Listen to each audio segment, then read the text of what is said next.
Seigneur. Merci Seigneur Jésus. Ce temps que tu nous accordes autour de ta parole. Tu nous as dit que l'homme n'a pas été créé pour qu'il se débrouille tout seul. Et toi, tu as toujours voulu accompagner l'homme dans ses difficultés. Et tu nous accordes ta grâce ce soir afin que chacun puisse accéder à cette révélation de savoir que l'homme ne peut jamais se débrouiller seul. Il est aussi vrai, Seigneur, que la foi nous fait gravement défaut parce que nous manquons de nous concentrer dans le Seigneur. Souvent nous ne prenons pas au sérieux ce qu'on dit. Mais toi tu connais l'homme, tu connais ses faiblesses, tu connais ses égarements. Nous voulons ce soir ne pas considérer ce que nous pouvons faire, car nous ne savons rien faire. Nous venons comme des enfants au pied de la croix. Nous implorons ta miséricorde afin que ce soit toi qui es de tout nous prenne par la main. Marche avec nous. C'est alors que nous nous sentirons bien. Nous dirons, oh, le Seigneur est miséricordieux. Il nous a pris par la main et il marche avec nous. Accorde-nous ta grâce ce soir. Autour de ta parole, merveilleux céleste comme Jésus-Christ. De sorte que comme nous sortirons de cette oh Père, ce soit différent de la manière d'entrer. Et nous croyons, Seigneur, que ce qui est impossible, alors toi Dieu, tu le fais. La gloire et la magnificence au siècle des siècles. Au nom de Jésus-Christ. Amen. Amen. Applaudissez-vous le Seigneur.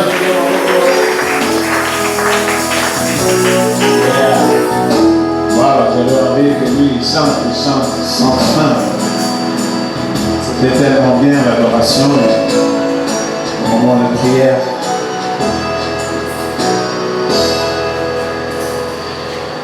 Hébreux 13, 20e.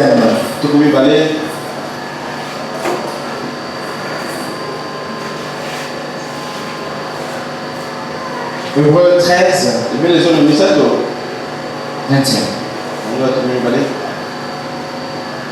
La Bible dit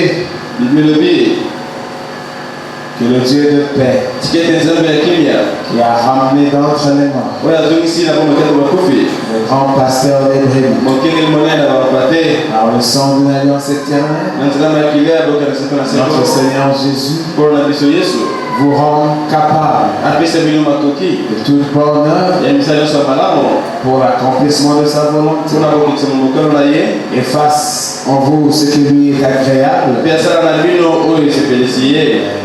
par Jésus-Christ, auquel soit la gloire des siècles. Amen. Amen. Donc je disais que le Dieu de paix qui a ramené d'entre les morts le grand pasteur des brebis par le sang d'une alliance notre Seigneur Jésus. Nous allons chanter gloire au Seigneur, alléluia, gloire au Seigneur, alléluia, gloire au Seigneur, alléluia, gloire.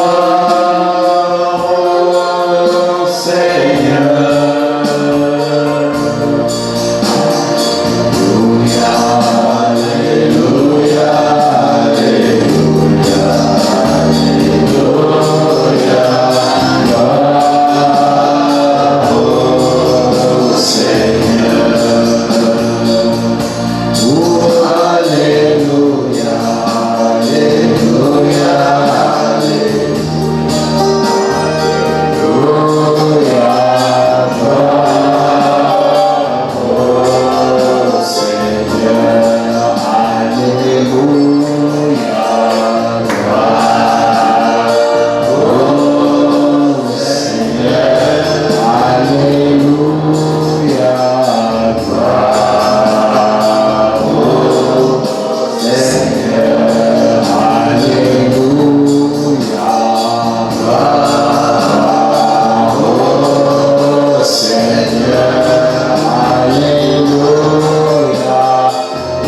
écrit, voici qu'il est agréable, qu'il est doux pour les frères de demeurer ensemble.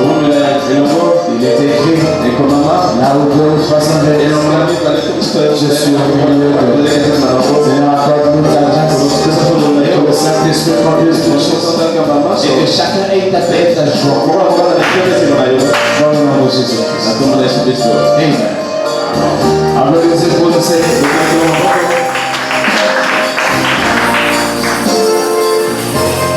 Et pour vous-même, c'est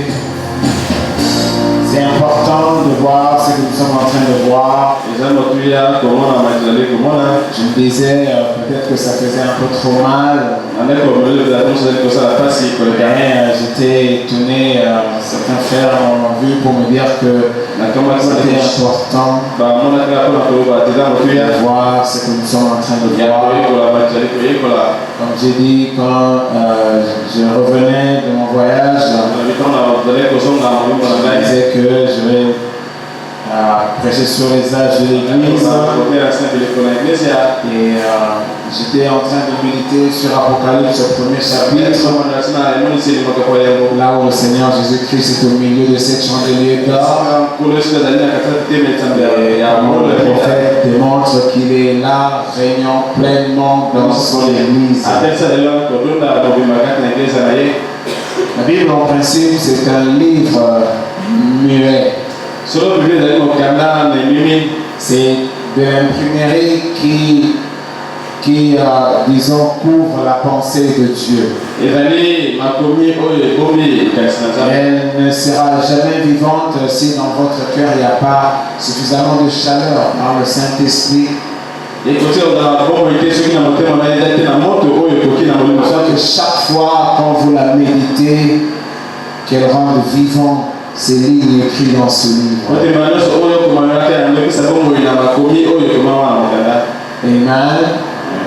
Alors, quand j'étais en train de méditer, c'est alors qu'en écoutant sur les 5 identifications de l'Église, Dieu est alors j'ai pris la tangente par rapport à mon premier sujet. Et j'étais fortifié quand les amis m'ont dit que ça valait la peine. Et bien, alors nous essayons de voir la condition de l'Église par rapport à l'homme qui croit. Et qu'est-ce que c'est que l'Église et comment le Seigneur veut qu'elle soit conduite. Et avec tout ce qu'on a déjà vu jusqu'ici, nous comprenons que le Seigneur règne sur son Église. Parce que nous avons toujours compris que la mission attribuée à l'Évangile, c'est de ramener l'homme dans la pleine présence de Dieu. Parce que la première réunion que Dieu avait de l'homme, c'était une pleine présence de sa part et une pleine présence de la part de sa vraie vie. Il n'y avait pas de barrière, il n'y avait pas un diacre qui se mettait entre l'homme et Dieu. Il y avait le Seigneur descendant dans la plénitude de sa personne et il rencontrait l'homme dans la plénitude de son obéissance. Et alors il y avait une communion parfaite entre les deux. Et bien c'est cette harmonie qui était perdue. Et puis je pense même le mardi on a essayé de dire des choses compliquées. Remarquez que cet homme Adam, avec son épouse, il ne venait pas de la création du sang humain ou par le sang humain. Remarquez qu'il vivait en parfaite harmonie avec le Créateur.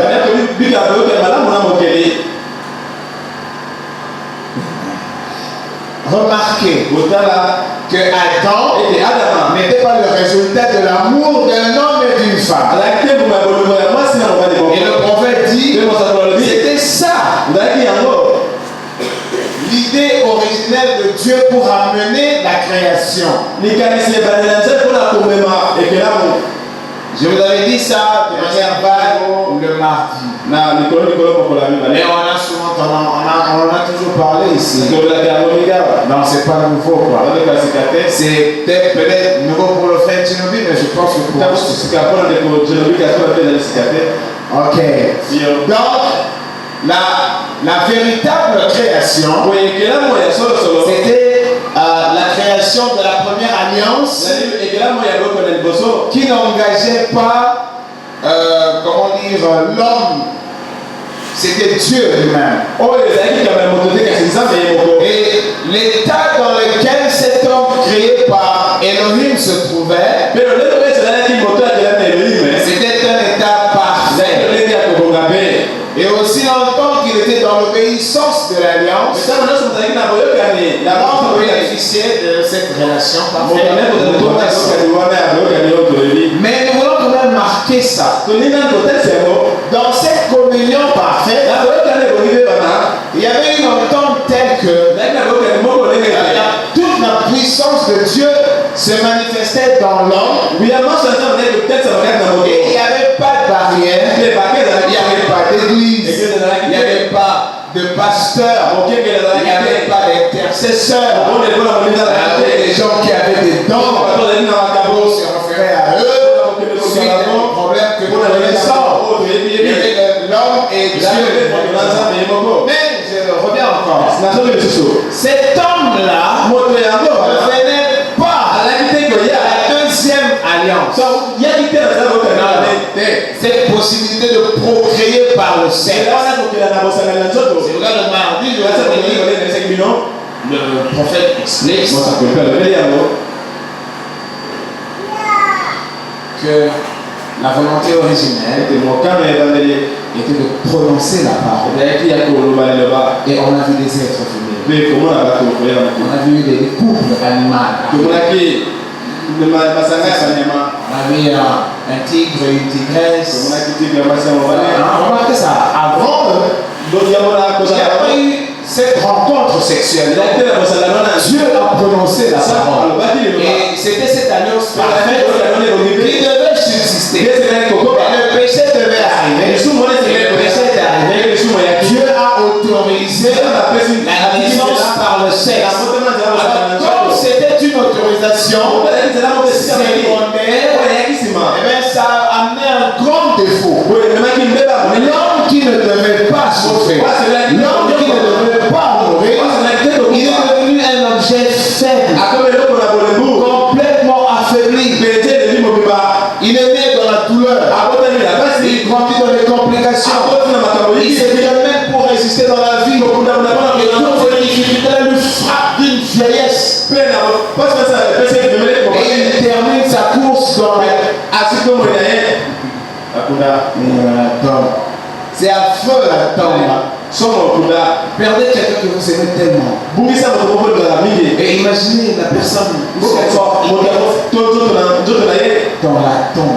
Vous ne supporterez pas ça. Or, on n'était pas créé pour être si minimisé. Non, on venait de la création par vous. Ça devait rester. Mais voici que c'est pas resté. Il est arrivé ce qui est arrivé. Or, comme nous vous disons toujours, l'être qui a beaucoup perdu, ce n'était pas l'homme. On donne toujours l'impression que c'est l'homme. Mais dans le vrai, c'est Dieu. D'ailleurs, vous allez voir comment Adam a déconné, Adam a disjoncté. Vous allez voir, il s'en est allé. Ne sachant pas qu'il a été manifesté par un acte d'amour. C'est Dieu qui a aimé le manifester. Et que l'amour qui n'a pas de fin ne peut pas s'arrêter sous prétexte de ceci ou de cela. Dieu descend sans rendez-vous.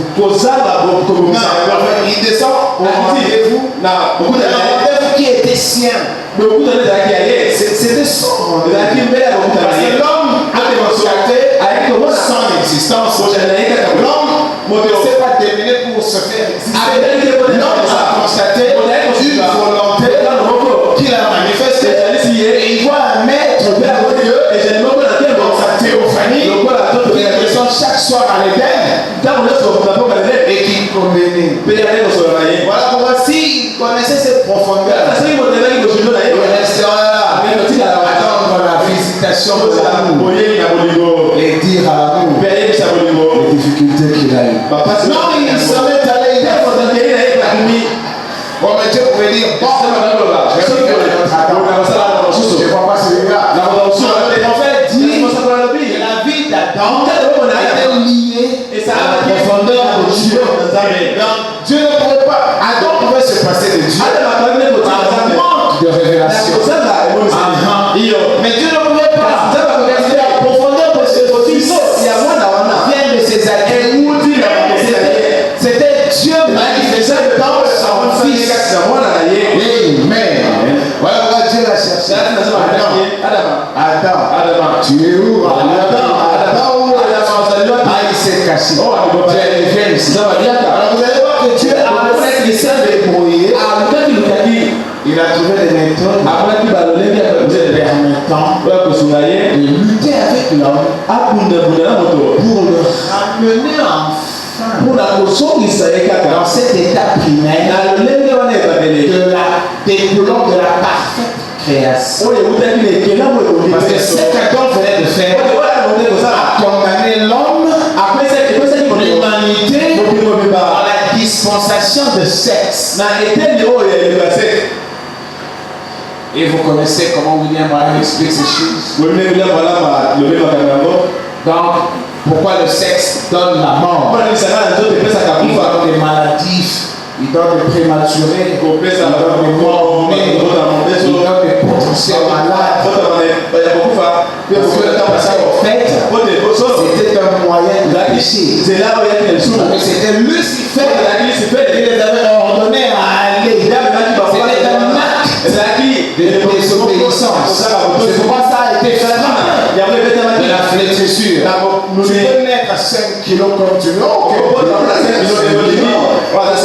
Celui-là, il a 4 kilos. Tout beau. C'est un humain, c'est un mortel. Il finira à cause de ça. Pourrir dans la tombe.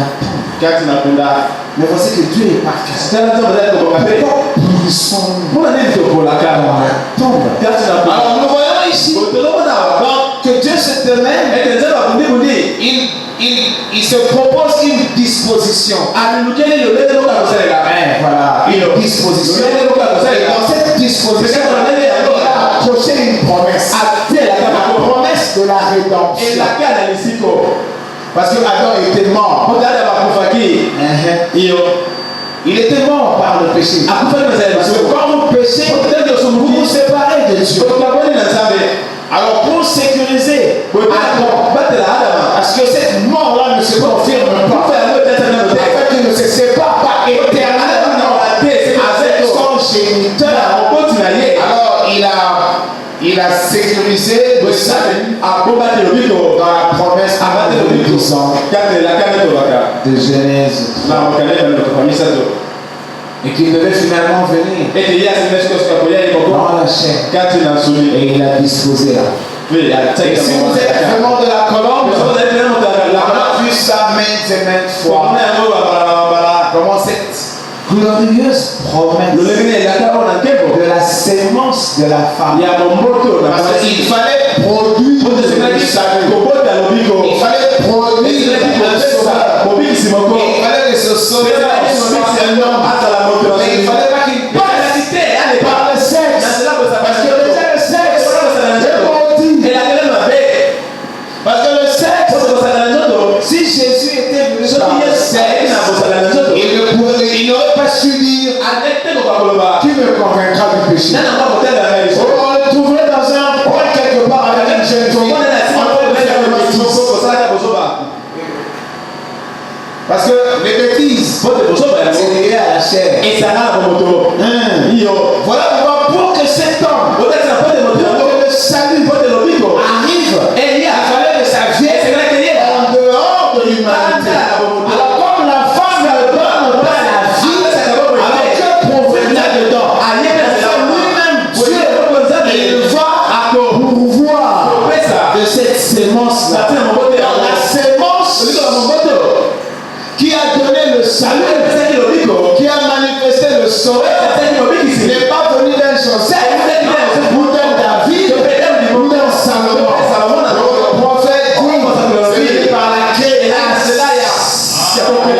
Dieu a prononcé la parole. Dieu a créé le granit. Il a créé le sang mal. Il a créé. Oh, je parle de la création. Amen. Remarquez qu'Adam, il ne venait pas d'une relation sexuelle. Il venait de la parole proclamée. Alors quand il a péché, il nous a condamnés tous à venir par la mort, pour la mort, et toutes les souffrances de la vie.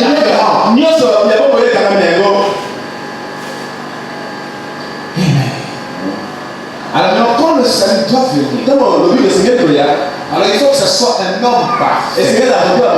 Voilà pourquoi Jésus est venu par la parole. Dieu a créé, il a produit la parole, il a créé et il a placé la semence dans l'incubatrice Marie. Et pour nous faire comprendre, le prophète dit, Marie n'avait rien donné. Marie a reçu simplement parce que biologiquement, pour que la femme récupère la sémence de l'homme, il faut qu'il y ait un contact sexuel. Alors ceux qui sont mariés, vous savez bien aimé, n'a droit à la relation sexuelle que celui qui est marié. Celui qui n'est pas encore marié, il se pavane dans le sexe. C'est un voyou chrétien. Vous êtes voyou chrétien. Vous insultez le christianisme parce que mais n'a droit à ça que celui qui est marié. Sinon, alors répandez-vous. Parce que le Seigneur est toujours prêt à recevoir celui qui ils savent comment ça se passe. Dieu n'a pas eu une relation sexuelle avec Marie. Il n'y a pas un contact naturel. Non. Sinon alors, Marie se serait comportée comme une femme se comporte dans le lit conjugal. Vous voulez faire quoi à Dieu? Non, non. Il a prononcé la parole. Écoutez-moi, je parle selon le prophète. Il dit, voilà généralement, la femme, donne de son œuf, de son ovule, ce qui fait qu'il y a de la ressemblance de la femme et de l'enfant. On ne va pas prendre une partie, comme aussi prendre une partie. Tantôt l'enfant ressemble à sa mère, c'est à cause de ce qui se passe dans le lit conjugal. Amen. Mais il dit que ce n'était pas comme ça. Marie n'a pas su quand ça a eu lieu. Parce que le Saint-Esprit l'a ouvert.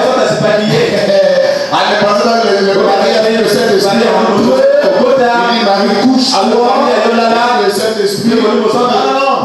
Tu as placé la sémence. C'est pas une relation sexuelle. Parce qu'il fallait maintenant le salut.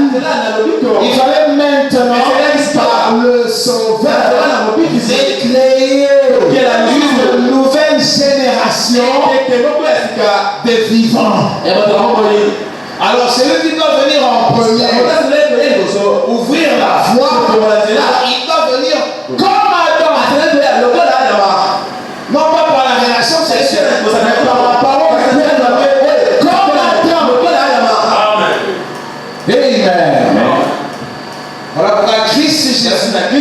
est venu comme ça. J'aime ces choses. Il faut comprendre ça. Ce n'est vraiment pas compliqué. Maintenant, on parle de lui comme le premier.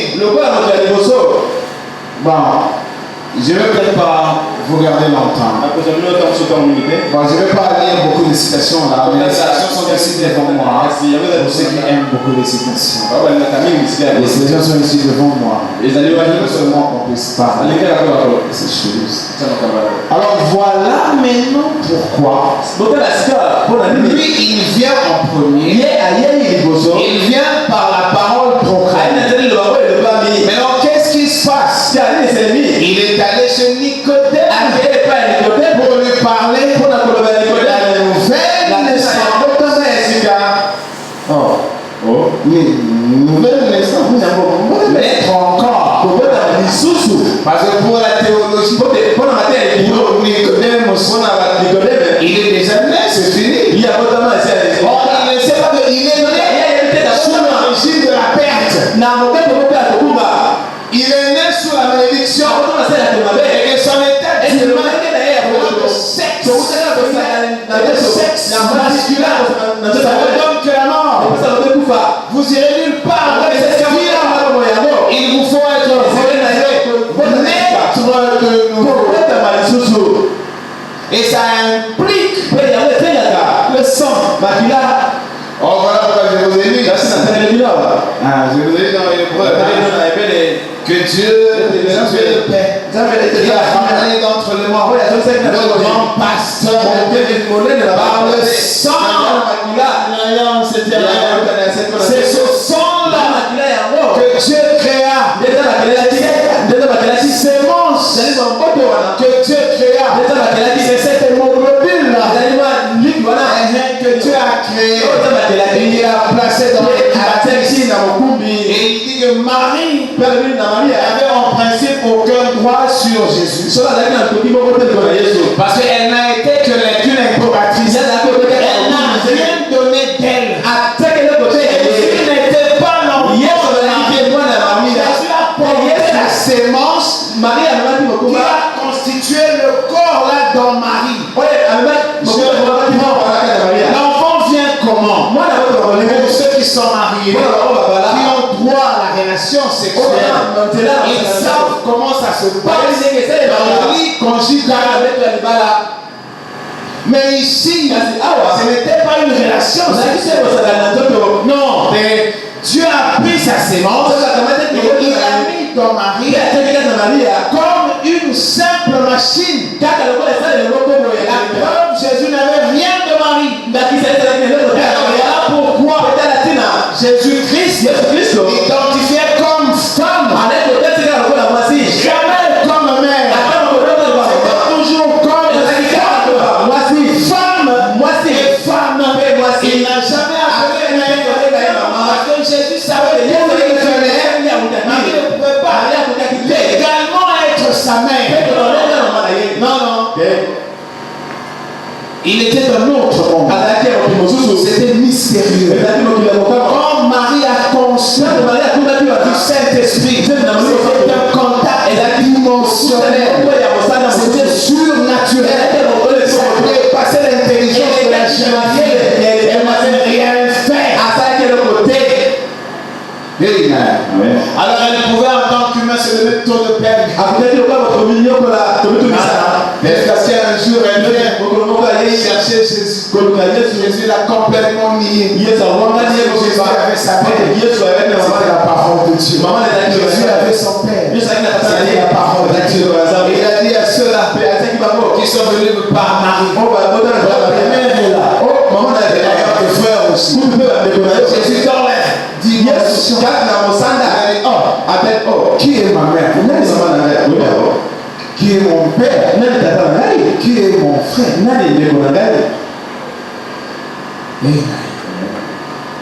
Ceux qui accomplissent la volonté de Dieu, ceux qui sont morts sur l'autel de la parole, ils sont ceux. En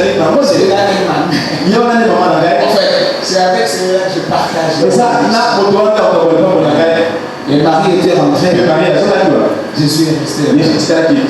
Ma mère. Bon, je sais que les catholiques faire de l'idolâtrie. C'est les païens.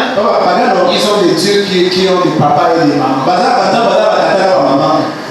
Mais Israël n'accepte pas de pareilles choses. Même les hommes qui ont cloué Jésus à la croix, on reconnaissait qu'il était le Fils de Dieu. Elohim a promis la visitation de Jésus. Ce qu'on devait ici, reconnaissance. Mais qu'est-ce qu'il nous a?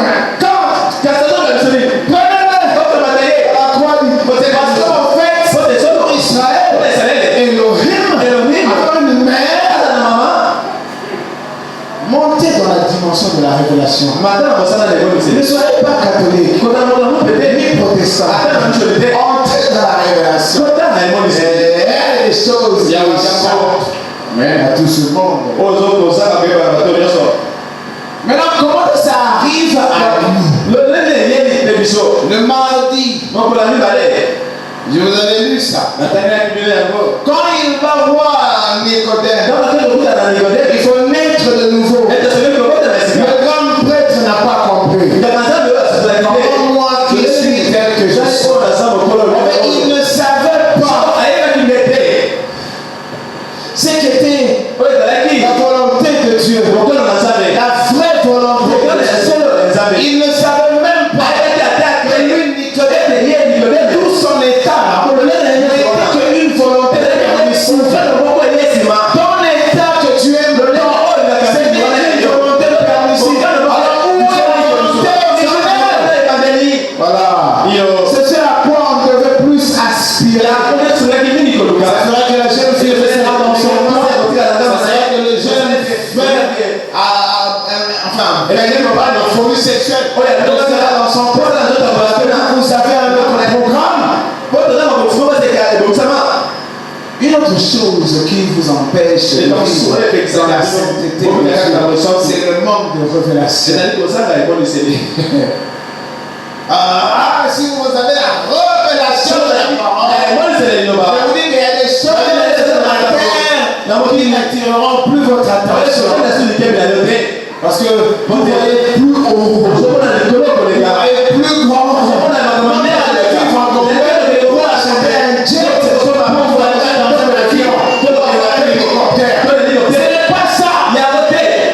C'est de la grandeur divine. Partager la nature avec le Créateur. Être dans la même puissance que les mêmes. On va essayer de savoir plus haut. Quand les choses ne marchent pas ici, vous regardez plus haut. Je vois là-bas. Ma promesse arrive. Vous avez jamais réfléchi. La Bible dit que la terre est à nous. Aujourd'hui, les Congolais sont à gauche. On se dispute cette territoire.